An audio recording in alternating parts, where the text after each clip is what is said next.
గుంటూరు జిల్లా వట్టిచెరుకూరు మండలం కొర్నిపాడులో ఉద్రిక్తత నెలకొంది. బైక్ ర్యాష్ డ్రైవింగ్ చేస్తూ ఓ యువకుడు 5 ఏళ్ల చిన్నారిని ఢీకొట్టాడు. చిన్నారికి తీవ్ర గాయాలు కావడంతో గుంటూరులోని ఓ ప్రైవేటు హాస్పిటల్కు తరలించారు. ప్రమాదానికి కారణమైన యువకుడిని స్థానికులు పట్టుకున్నారు.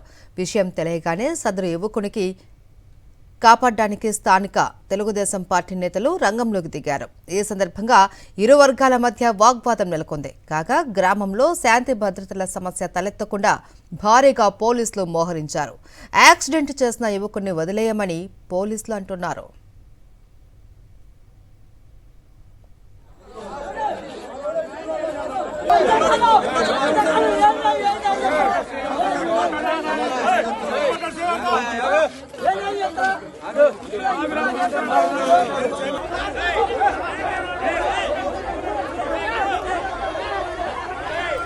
గుంటూరు జిల్లా వట్టిచెరుకూరు మండలం కొర్నిపాడులో ఉద్రిక్తత నెలకొంది.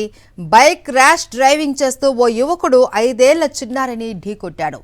చిన్నారికి తీవ్ర గాయాలు అయ్యాయి. దీంతో గుంటూరులోని ఓ ప్రైవేటు హాస్పిటల్కు తరలించారు. అయితే ప్రమాదానికి కారణమైన యువకుడిని స్థానికులు పట్టుకున్నారు. ఈ విషయం తెలియగానే సదరు యువకుడిని కాపాడడానికి స్థానిక తెలుగుదేశం పార్టీ నేతలు రంగంలోకి దిగారు. ఈ సందర్భంగా ఇరు వర్గాల మధ్య వాగ్వాదం చోటు చేసుకుంది. కాగా గ్రామంలో శాంతి భద్రతల సమస్య తలెత్తకుండా భారీగా పోలీసులు మోహరించారు. యాక్సిడెంట్ చేసిన యువకుడిని వదిలేయమని పోలీసులు అంటున్నారు.